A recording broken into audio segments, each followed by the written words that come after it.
ইসলামের ছেলে নীলফামারী 1 আসনের সাবেক সংসদ সদস্য শাহরিন ইসলাম চৌধুরী তুহিনকে কারাগারে পাঠিয়েছেন আদালত।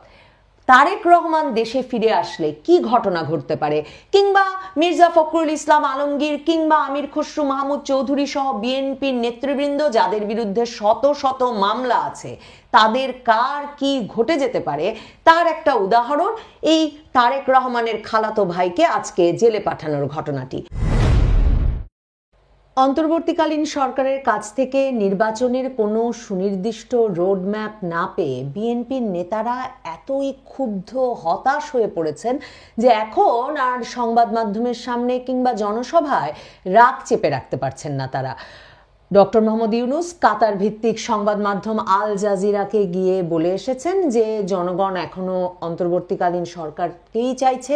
ডক্টর ইউনূস সরকারকে কেউই বলছে না যে এখনই তাদের নেমে যেতে হবে এবং নেমে গিয়ে নির্বাচন করে নির্বাচিত সরকারের হাতে ক্ষমতা হস্তান্তর করতে হবে।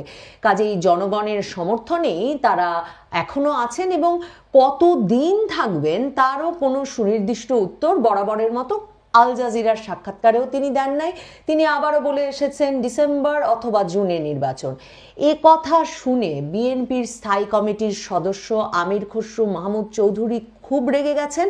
তিনি বলেছেন যে মহামানব প্রতিষ্ঠার জন্য মানুষ রক্ত দেয় নাই এবং কোনো মহামানব এসে বাংলাদেশের গণতন্ত্র ঠিক করে দেবে, সব সংস্কার করে দেবে এমন মনে করার কোনো কারণ নাই। কাজেই জনগণ দ্রুত নির্বাচন চায় এবং সেই নির্বাচন দিতে হবে। আমির খসরু মাহমুদ চৌধুরী শুধুমাত্র এটুকু বলেই, মানে ডক্টর ইউনূসকে মহামানব বলে আর ওনার মতো কোনো মহামানব প্রতিষ্ঠার জন্য বাংলাদেশের মানুষ রক্ত দেয় নাই শুধু এটুকু বলেই থামেন নাই। তিনি বলেছেন অতীতেও অনেক মহামানব তৈরি হয়েছে, যার ফলাফল কি হয়েছে সেটা দেশের মানুষ দেখতে পেয়েছে। এখানে ব্যক্তিবিশেষের কোনো বিষয় নয়, কোনো মহামানব তৈরির জন্য মানুষ জীবন দেয়নি, দেশের গণতন্ত্র প্রতিষ্ঠার জন্যে জীবন দিয়েছে। এবং আমির খসরু মাহমুদ চৌধুরী এই প্রশ্নও তুলেছেন যে ডক্টর ইউনূস যেই জনগণ নাকি তাদেরকে অনির্দিষ্টকালের জন্য ক্ষমতায় রেখে দিতে চাচ্ছে সেই জনগণ কারা। আমির খসরু মাহমুদ চৌধুরী বলছেন এই জনগণ বলতে কারা?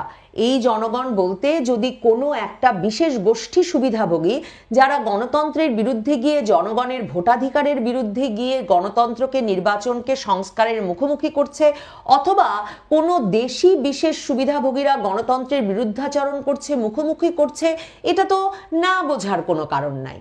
আসলে সমস্যা হয়ে গেছে এই সরকারটি যে কিভাবে গঠিত হয়ে গেছে।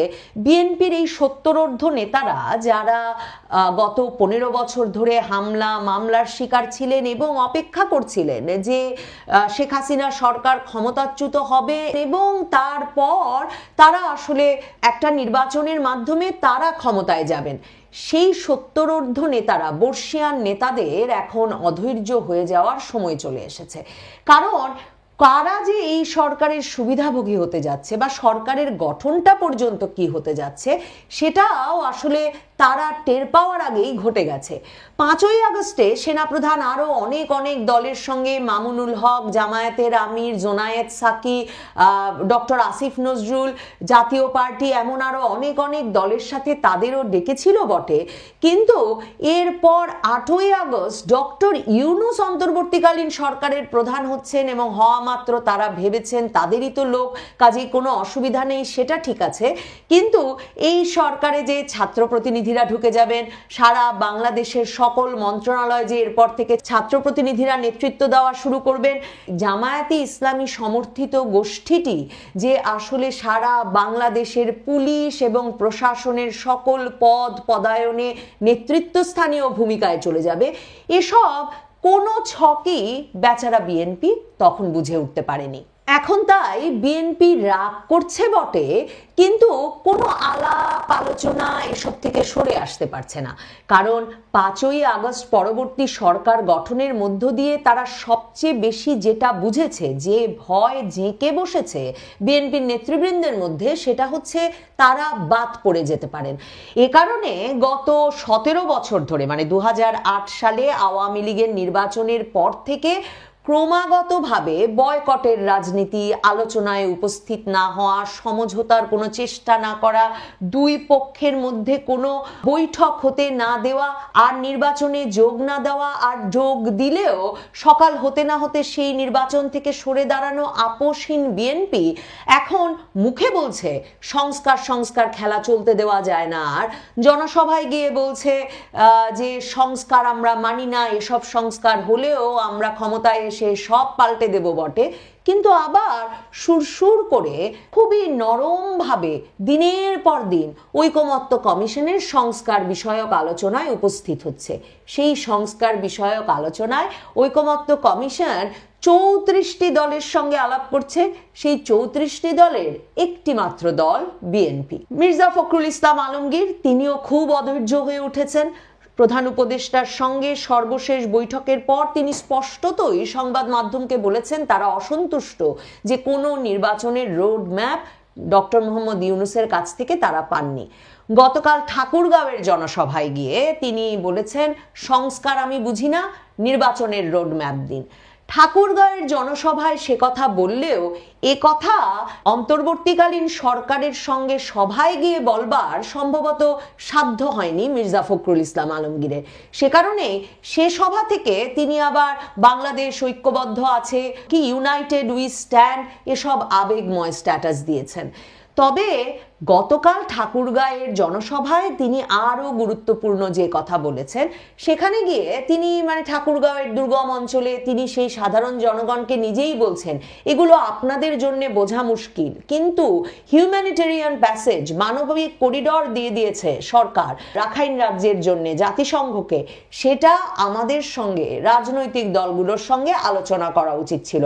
মির্জা ফখরুল ইসলাম আলমগীর বলেছেন আমরা আরেকটা গাজায় পরিণত হতে এবং যুদ্ধের মধ্যে জড়াতে চাই না, এমনকি এখানে এসে অন্য কেউ গোলমাল করুক সেটাও আমরা চাই না। মানুষকে সাহায্য করার ব্যাপারে আমাদের আপত্তি নাই, কিন্তু সরকারের উচিত ছিল রাজনৈতিক দলগুলোর সঙ্গে আলোচনা করা। মানবিক করিডোর দেওয়ার মতো একটা বিরাট সিদ্ধান্ত একটা অন্তর্বর্তীকালীন সরকার নিয়ে ফেলেছে, নীতিগত সিদ্ধান্ত, কিন্তু দেশের কোনো রাজনৈতিক দলের সঙ্গে আলোচনা করেননি। সেটা গিয়ে বেচারা বিএনপিকে, বাংলাদেশে এখন আওয়ামী লীগের অনুপস্থিতিতে সবচেয়ে বড় রাজনৈতিক দলের নেতাকে গিয়ে তার এলাকায় এক স্থানীয় জনসভায় তা নিয়ে ক্ষোভ প্রকাশ করে শিরোনাম হতে হচ্ছে। অন্তর্বর্তীকালীন সরকারের কাছে এ দাবি উত্থাপনেরও কোনো ফোরাম বেচারা বিএনপির কাছে অবশিষ্ট নাই। বিএনপিকে সরকার ব্যস্ত রেখেছে অন্য আরো 34টি রাজনৈতিক দলের মতো সংস্কার খেলায়। ঐকমত্য কমিশনের বৈঠকে বিএনপি এখন পর্যন্ত 3 দফা গেছে, আরো হয়তো অনেক দফা যেতে হবে। এখন পর্যন্ত কমিশন 14টির মতো দলের সঙ্গে আলোচনা মাত্র শেষ করেছে, আরো অনেক পথ পাড়ি দেওয়া বাকি। কাজেই সরকার বলতে তাদের পথ খোলা আছে একজন ব্যক্তির সঙ্গে আলোচনায়, যিনি উড়ে এসেছেন বিদেশ থেকে, আর মির্জা আব্বাসের মতো নেতারা তাকেও হুমকি দিয়ে বলছেন যে কোন বিদেশ থেকে কে উড়ে এসেছেন, তার কথায় সংস্কার হবে না। কিন্তু বিএনপিকে একমাত্র সরকারের সঙ্গে সম্পর্ক টিকিয়ে রাখতে সেই মার্কিনী প্রফেসরের সঙ্গে আলোচনাতেই দিনের পর দিন বসতে হচ্ছে।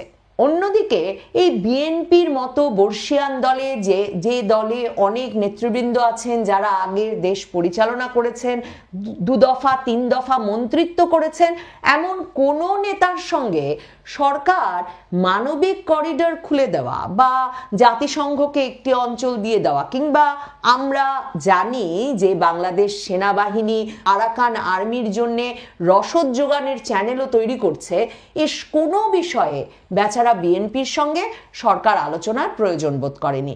আর বিএনপির অবস্থাটা দেখুন, সংবাদ মাধ্যমে না হয়, বাংলাদেশের সংবাদ মাধ্যমে না হয় খবরে নানা রকম সেন্সরশিপ আছে, কিন্তু আমরা তো বলছিলাম এই নবনীতা চৌধুরীর বয়ানেই তো দীর্ঘ সময় ধরে আলোচনা করছিলাম, জাতিসংঘ মহাসচিব গেছেন পর থেকে আন্তর্জাতিক বিভিন্ন সংবাদ মাধ্যমের খবর মিলিয়ে এবং জাতিসংঘ মহাসচিবের সরাসরি প্রস্তাব আরাকান আর্মির সঙ্গে আলোচনা করা উচিত, এসব প্রস্তাব, মানবিক সহায়তা চ্যানেল খুলে দিতে হবে বাংলাদেশকে, এসব দাবি, এর বিশ্লেষণ করে এর আগেই তো বিএনপির মতো রাজনৈতিক অভিজ্ঞতা সম্পন্ন একটা দলের বোঝা উচিত ছিল যে সরকার একটা যুদ্ধে জড়াতে যাচ্ছে। তাহলে অন্তর্বর্তীকালীন সরকারের প্রধান উপদেষ্টা ডক্টর ইউনূসের সঙ্গে সর্বশেষ যে বৈঠকে বিএনপির স্থায়ী কমিটির সব বাঘা বাঘা নেতারা গেলেন, তারা সেখানে গিয়ে কি করলেন?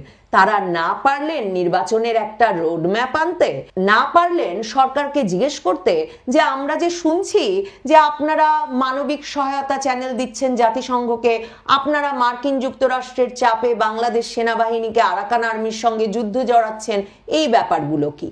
আসলে বিএনপির ভেতরে দুটো ভয়।